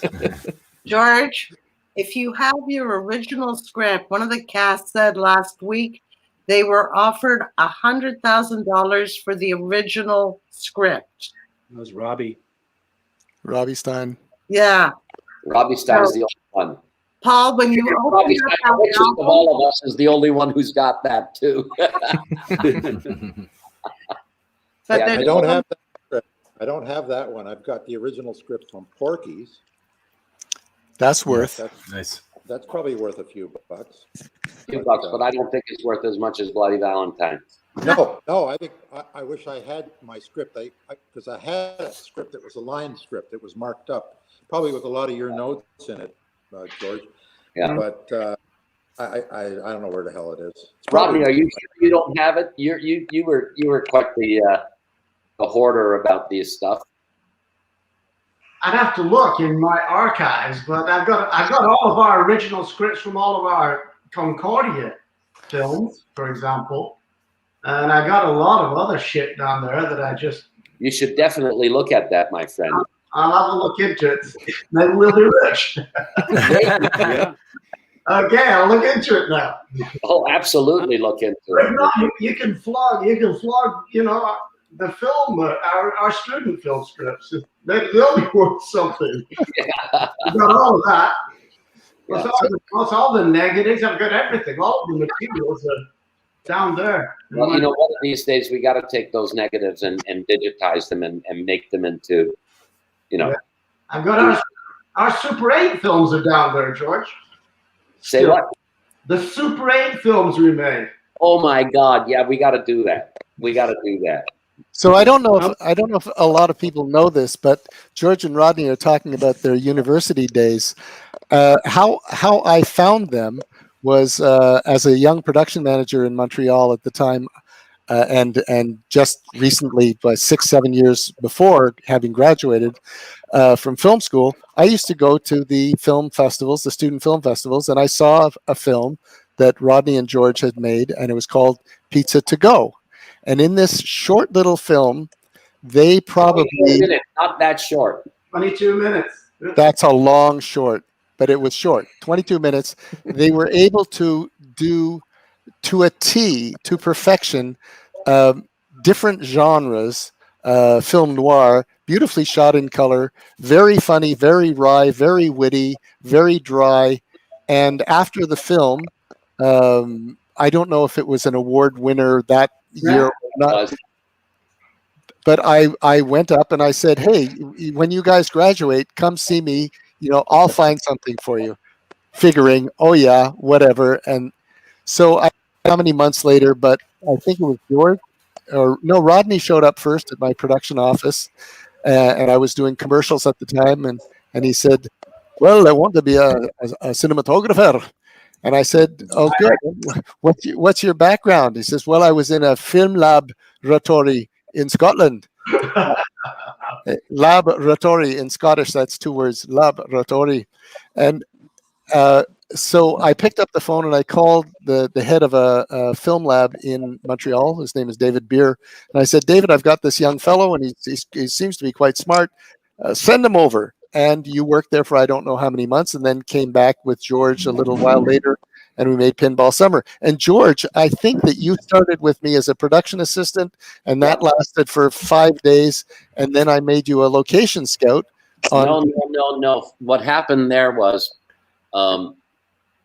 I worked on a bunch of commercials for you. Oh, that's right. Yeah. Yes. Basically, you said, you want to be exploited? And I said, yep. So Bob hired me, would you believe, for $25 a day that included the rental of my car. He was very good. That was a deal. It was 1979 or something. Yes. That was 77. 77. Jesus. 78. Sorry, 78. And so I did everything from pouring fucking beer to carrying shit and everything else. And then Bob ended up being the line producer on a big American, French, Canadian co-production. With Angie Dickinson. With Angie Dickinson and Lino Ventura, directed by one of the big French New Wave, Claude Pinoteau, French New Wave directors, and produced. The French producer was Alexandre Minushkin, who did little things like Napoleon, and So Bob asked me to become a PA there, and I said, "Well, what do I got to do?" He says, "Well, you're going to be the office PA." And I said, "What does that do?" He says, "Whatever we tell you." And one of my jobs was to make the coffee. Who taught you how to make coffee, George? Who taught you? You didn't. You're not much of a coffee drinker. And so anyway, they used to have these big percolators, these like 2-gallon percolators. And Bob being, the generous production manager he made sure that the cheapest coffee went into that. And I remember Pinoteau and Minushkin walking in and tasting it and going, "Ooh, c'est nice." And then but the coffee ran out, so Bob sent me out to buy coffee. And I said, "Okay, so what do I get?" He says, "Well, here's $20, buy coffee." So I went to this Hungarian coffee shop. In those days, the only places where you can get really good espresso coffee in downtown Montreal was at the Hungarian restaurants, or you went to North Montreal where you went to the Italian restaurants. So I went to this Hungarian restaurant where my father used to take me, and I asked them where they got their coffee from. And they said, "Well, how much do you need?" I said, "I don't know. I got $20. He said, "Well, that's, I think, 6 pounds or something." So I said, "Okay, I'll get that." So I got that coffee. I made the coffee the way I want to make coffee. And the next day, Pinoteau and Minushkin walk in. And even though they hate the coffee, they need coffee. And they go, "This is very good. This is very good. Who made this coffee?" I said, "I need." And Bob said, "Okay, they like you. You can drive them around now." That's right. So I became their driver. And then Pinoteau is still having problems because he can't find one location that to him is the most important location, where all he kept saying was, "I need something that has a sense of suppression, but at the same time, a sense of freedom. And all these people are showing me is underground garages." And I'm driving him home, and I'm driving him home. And he's bitching to Minushkin, and Minushkin's bitching to him. And I said, "I'm sorry, but I can't help but overhear your discussion. Maybe I can show you something." And Pinoteau says, "How would you know?" And I said, "I read the script," because one of the few things that Bob said is, you got to read the script. You got to know what you're working on, because so many people don't in this industry of ours. The technicians never read the script, they read breakdowns. So anyway, if you remember in those days, they used to have those Victorian bridges over from Notre Dame and Saint Jacques, where the train tracks were. And these were like 150-year-old bridges with big rivets and how do you call it, rust and all that stuff on it, and underneath it, and it was raining and there's raindrops coming down. But if you stood underneath it, at one point, it literally was like in an archway right over your head. You could actually get it right above your head. But if you looked east, you had a sunrise and the skyline of Montreal. If you looked west, the other direction, you had a sunset and another skyline of Montreal and the train tracks. So I thought, well, train tracks kind of mean freedom. This means oppression. So I showed it to him. He went, "This is fantastic. This is fantastic." So next day, Bob says, You scored with these guys. You're going to be doing location scouting from now on." I had a litmus test for the young people that I kept hiring for no dollars down. If they were smart enough to get the producer, the César winning producer of France, and Claude Pinoteau, who was at his peak at that moment, to make them happy and to find something that was good enough to, and it went in the movie. I think they shot both angles. Yeah, they shot both angles at that same location, and this was a 50-day shoot. We shot for 10 weeks. It was a big picture. Yeah. That was the litmus test. If they were smart enough to know how to tell me that I didn't know how to make coffee and made me look good because they made the right coffee, then I kept elevating them, and then they became cinematographer, director, and the rest is history. Kathy, who has traipsed around after me for all these years, started as a scenic painter. No. No. Where did you start? In the production office, working on commercials at 360 Place Royale, PA, production secretary. It was about 5 years, and I worked for Harold Thrasher for the first time as a scenic artist.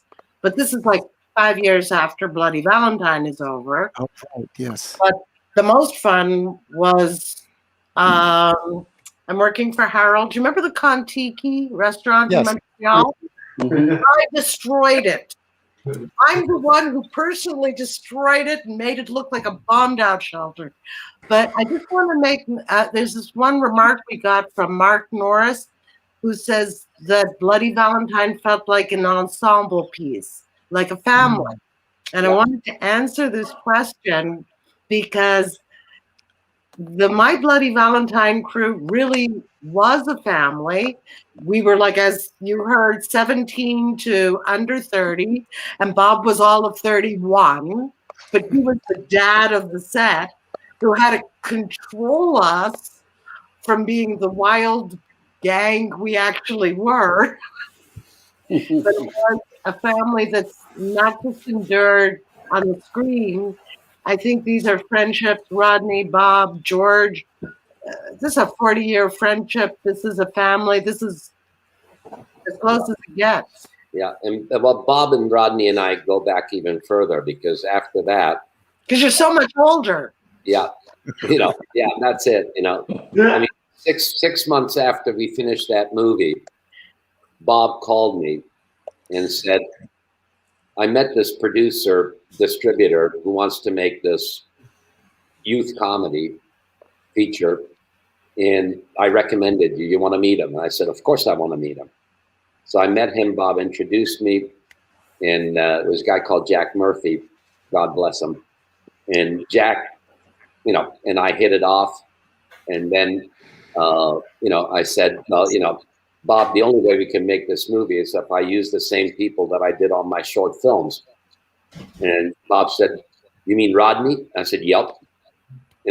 And then a bunch of others, Donnie Cohen came in, and Gabby Vadney came in, and and a lot of the other people came in, and Bob was just kind enough to let me hire all these people, and Bert Tuga, and we made this little comedy for next to nothing that ended up, selling all over the world, and became a big hit in the drive-in theaters in the U.S. And because of that, we got Bloody Valentine. Yeah. So we all owe Bob a big fucking favor and a thank you. Yeah. And John Dunning. John Dunning. John Dunning.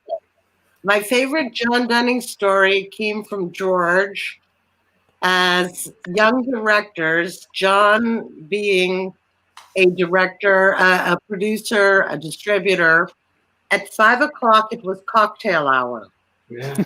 And all the up and coming people in the industry, the directors, they knew to show up at John's office about 5 to 5 and could guarantee a vodka martini. Or scotch. Or a scotch. Yeah. Well, he had the bar in the corner. Yeah. Well, I knew that when I wanted something from John when we were doing Bloody Valentine, I would always wait till about 5:15 to go into his office.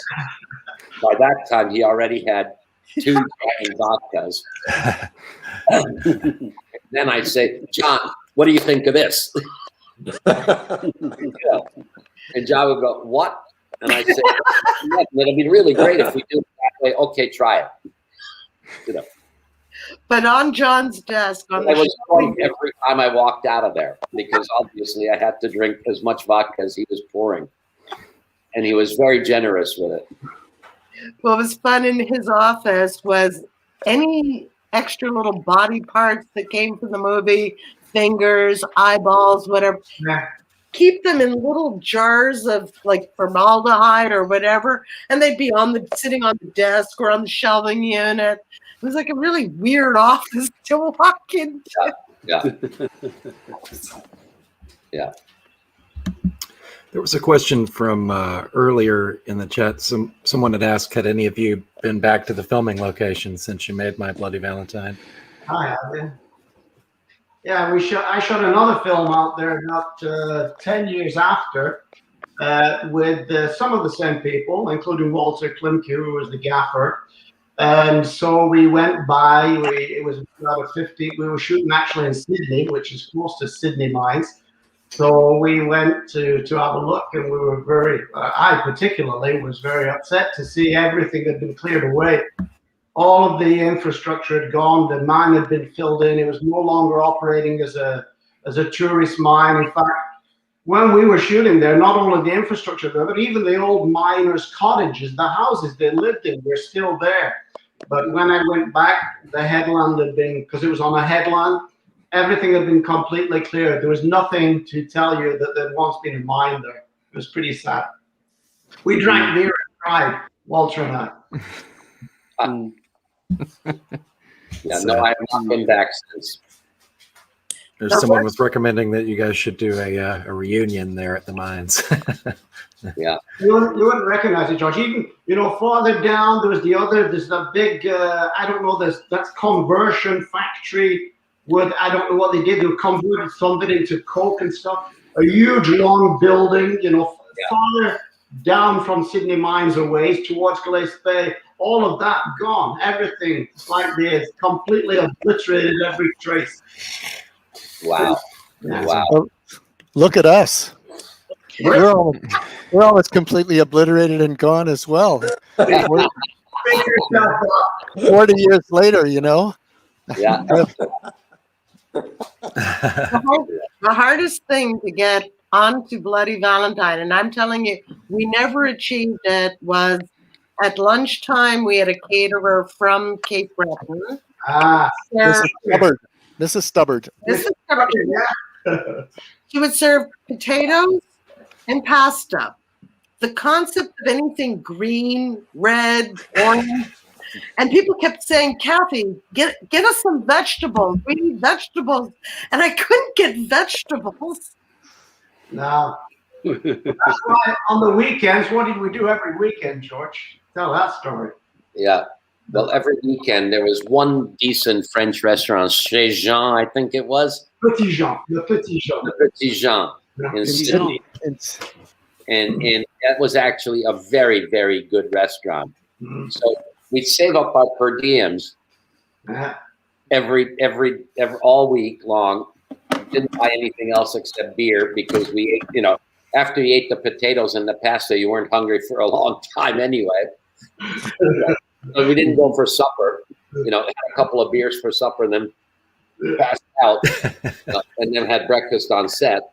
So every Saturday or whenever the day off was, we'd go to the Petit Jean and we'd eat lobster and we'd eat these meals and buy good bottles of wine and blew all our money in one day just to get back into what we call civilization. You know, that was amazing. That was my favorite time, is going to the Petit Jean. We took over that place every time. Yeah. You know, because it was on 2 levels too, because it was in an old converted house, and the dining rooms were in the different rooms on 2 levels. And we took over because once it became popular, everybody wanted to go. We'd make appointments. There'd been nobody else in there but the crew of My Bloody Valentine, eating lobster and filet mignon and drinking coffee. Yeah. You know. Somebody wants to know if we had Moosehead beer. Yeah. Oh, Yeah, a lot of Moosehead beer. That's all we had. Well, Danny Moosehead. Rossner, who was our production manager, if I'm not mistaken, I remember him. He was in the ice locker at the Sobeys, where we had our production office. That was the production manager was in an ice locker. It was really fancy place. So he made a deal with the folks from Moosehead, because the old tradition in Montreal on film sets was at the end of the day, you would have cases of 24 that would show up, and you'd call rap and everybody would grab a beer. But we didn't have money to buy beer. So we made a deal that we would put Moosehead prominently featured throughout the movie, including Chaba, our production designer, designed a Moosehead neon sign, which somehow we got them to pay for. And they supplied us with, I think, 4 cases, so 96, 24, 12, 24, 96 bottles of beer at the wrap of every shoot day. And we were responsible, in effect, for breaking Moosehead into the American market. They credit that movie for giving them the foothold in America, and it's a big seller as a craft beer in America. Yeah. Wow. You know, and on that note, I really do have to go, because I don't have anything more unique to say that we introduced Moosehead beer to America. Thank you all. Thank you very much. It's lovely seeing all Bob. of you. Thanks for coming back, Thanks, Bob. Bob. It's always a pleasure. Much appreciated. Next time I'm back in Toronto. Please do. Next time I'm back in Toronto, we're having dinner. On you. Take care. Bye. You got it. On you. Man, he was good with that. That's a great exit. Yeah. Yeah, if anything's open. True. Yeah. I know. Well, you know. Hey, I've Paul, got this can you still get that double vinyl album of My Bloody Valentine? Is it still available? Yeah. It's I out of guess so. stock. It's out Yeah. of stock through Waxworks. They were the ones that put it out. I mean, they're available on the secondary market, so you may pay a little bit more. But there's always folks that are selling them from time to time. But yeah, that came out just a couple of years ago. Oh, okay. Yeah, stuff from Waxworks, especially like My Bloody Valentine stuff, sold out pretty quick. Well, I had the original My Bloody Valentine poster, which I had signed by John Dunning, and I gave to our wonderful director, George, at the last Fantasia. Thank you. Thank you. It's going up in my office when my office finally gets done. You know. Well, as your production secretary, I'm signing off. I'll leave you boys to talk. All right. Thanks, Kathy. This was a blast. I loved it. Take care. Appreciate you coming back. Thank you. Appreciate it. Bye. Bye. Ciao, ciao.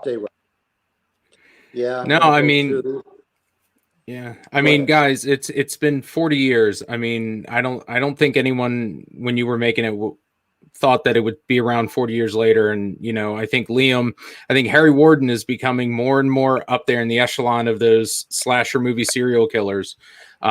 He's always been liked. There's always been talk about him, but now I'm starting to see more and more Harry Warden cosplays, and more love for Harry Warden. So, I mean, you guys have really hit something that has stuck with a whole new generation of horror fans.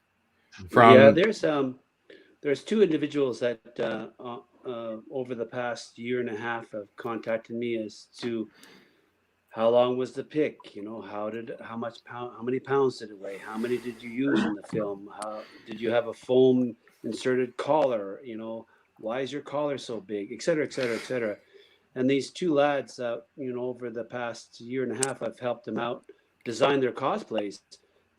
they're amazing, absolutely amazing, down to where they've got the blood marks on the top of the screen work on the ventilators, and the intensity of the lights, how many batteries we use, et cetera, et cetera. And it's just, it's been very humbling, and they're very good people, they're very, very nice people. And that's what I respect about the whole process. And they don't want anything for anything. They just want my advice. And as an actor, I actually have a very good memory. So I can remember all this stuff because that was my very first film. And, through the tutorage of George and all the different nights that we went through together, I can remember practically everything that we did, because that was my first rodeo. And, later on, George and I became buddies, and he was a goaltender, I was a goaltender. So when we got back to Montreal, I would borrow his hockey equipment and go down and play, shinny hockey with the boys down in Verdun, which is a lower town. We say Onboard in Montreal. It's a low town. It's where all the rubbies, the Montreal Canadiens actually, used to practice down there. So, I'm actually wearing my Montreal Canadiens. Yeah. Les Abs. But back to your question, the fan base is absolutely wonderful. Absolutely wonderful. I've met so many lovely people. I mean, I was in a convention in Chicago, or it wasn't a convention. It was just a screening where I gave like a Q&A. People drove up from Oklahoma. People drove up from all over the place, just to say hello and just to say how much they love this movie. That's the thing about it. Show up with homemade minor pickaxe earrings. And tattoos. Tattoos. I mean, I'm always amazed, and I've met some of the nicest people who are fans. Oh yeah. There's one in Montreal called Richard Cardinal. He's become now a dear friend. And Richard used to, every time something would happen, he'd drive to Toronto from Montreal overnight, hang out, and drive back again just so he could be with the show. So it's amazing the love people have for this film. And I think Paul, you captured it when you said because it's honest. Well, it is, and what blows me away is that it seems to get more popular as time goes on. Not getting less popular; it's getting more popular. Yeah. Every couple of years, somebody tells me, "Oh, now it's number 3 on the all-time, classic list." Now it's number 2 on the all-time classic list. I mean, it's just stunning. Yeah, we never had our wildest dreams. No. And I think it goes back to the filming and the genre of that it was appeals to people who are half our age now. George and I are both the same age. God, we're pressing 70 now, but don't tell anybody. But most of the fan base is half our age. Maybe that's quite fascinating. That most of them were not born when we made this movie. Yes, I was 6 weeks old when the film came out. Yeah, it's one of the first horror movies I ever was able to see on cable. When I wasn't supposed to be watching. One of the first I ever saw. It terrified the shit out of me. Wow. Hey, before we move on, let's see. John had a comment for Rodney. Just there you go. Sorry. Go ahead, Matt. I was just going to say, Jim Murchison's still watching. He said he finally got to meet Paul because of the fandom. Nice to meet you, Jim. The comment from John was Rodney Gibbons did such a great job as cinematographer on Screamers, Scanners 2, The New Order, Backstab, Amityville Curse, Stalked, The Paperboy, and so many others. Thank you. Wow. Somebody singing your praises. Yeah. Well, appreciate it. How many Rodney films and did you relative and Rodney do together, George? No. Pardon? What were you saying, Peter? How many films did you and Rodney do together? Not that many, actually. We've always been friends, but we sort of went on different paths after My Bloody Valentine. You know, I took off doing DOPing, and George took off in a different direction, directing. And although we lived together, we shared an apartment, but we rarely worked together. We did a few commercials, I guess, but Yeah, we did quite a few commercials together, and then I think we did Relative Fear together. yeah. Quite a few years later, I would often show up and he would call all cons and ask me to go and do some second unit for him or second camera from time to time, but we had kind of parallel careers, so we never really got to work together very much. You know, and then I was working in French a lot. Yeah. And, you know, that sort of took me out of the situation or the industry for a while. Then finally, Rodney and I ended up making a French movie together. Let me Yeah. You know, it's the last time we worked together, or we shot everything together. That was what, in 2000, something like that. Well, I don't know what year. Yeah. Did you get out to Vancouver a lot, Rodney? No, not. The only time I've been to Vancouver and shot is for documentaries. I've been out there about 3 or 4 times on various documentaries, but not on any fiction. No. Oh, okay. Now, Rodney and I knew each other from first year of university. Yeah. Concordia. And we made all our student films together. We made our first 2 features together. Then, as you know, directors make a movie once every couple of years. DOPs work on 2-3 movies a year. So there were times when, by the time I was ready to do a movie, Rodney would be busy on something else and he couldn't get out of it. So it just because of our paths. And then Rodney started directing about 25 years ago. So that made it even more difficult because now he was directing more than DOPing. Yeah, right. I think I took him out of retirement to do L'Homme Ideal. He was already quite a successful director in his own right.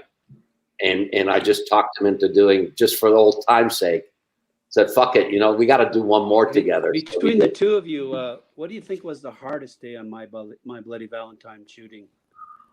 Whoa, I'd have to think about that. There's a lot of very hard days. Physically exhausting and trying because of the circumstances. Working, the physical confinement, working down in the mine, but I can't remember any particular. I think towards the end, technically, or just trying to get the damn thing right. Between the two of you, what do you think was the hardest day? Mine was definitely Helen Udy in the shower. Oh, actually, you shoot that close up 3 times. Yeah, and because each time she was wearing an Angora sweater. Yeah, and Angoras tend to just bubble up, or water rolls off them. Yeah, pill up. The blood would not stick, and John would look at the rushes way before we ever got to look at the rushes and say, "I want more blood. You got to reshoot it." Do it 3 fucking times, and I remember literally falling asleep the 3rd time we reshot this, saying, "This is bullshit." We see the blood in her mouth, we see the fucking shower, the water coming out of her mouth. We know she's dead.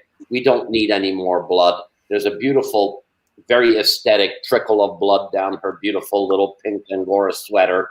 Leave it alone already. Yeah. So I remember this. We actually had to sandpaper the fucking sweater so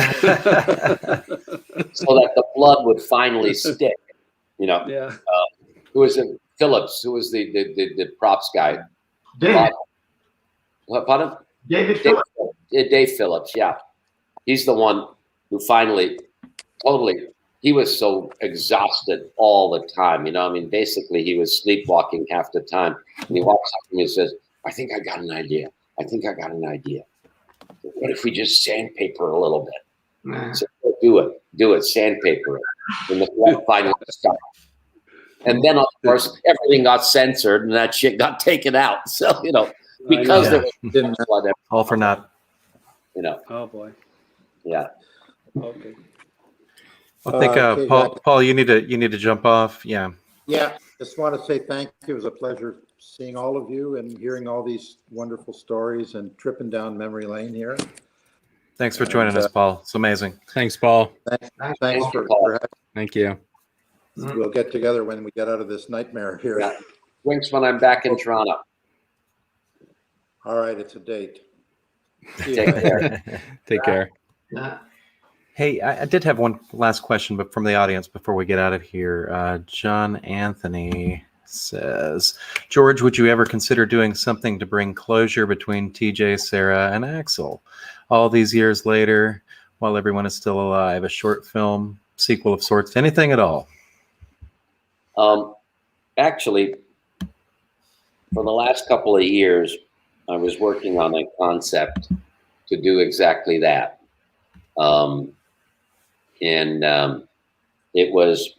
It was going to be a bit of a sequel to Bloody Valentine. Finding these people now at this time of their lives. TJ married Sarah. TJ is still under a lot of traumatic stress. He's become a bit of a drunk. They have a daughter. And the daughter finds out that TJ is not really her father. It's Axel. And Axel survived.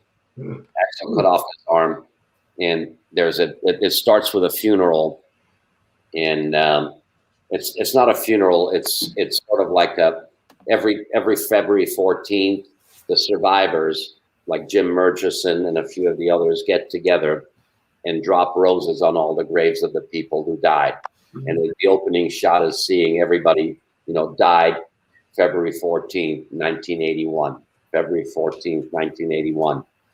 And the people are there, and there's a one-armed man watching from far away. That's the opening scene. Yeah. And, let's get that made.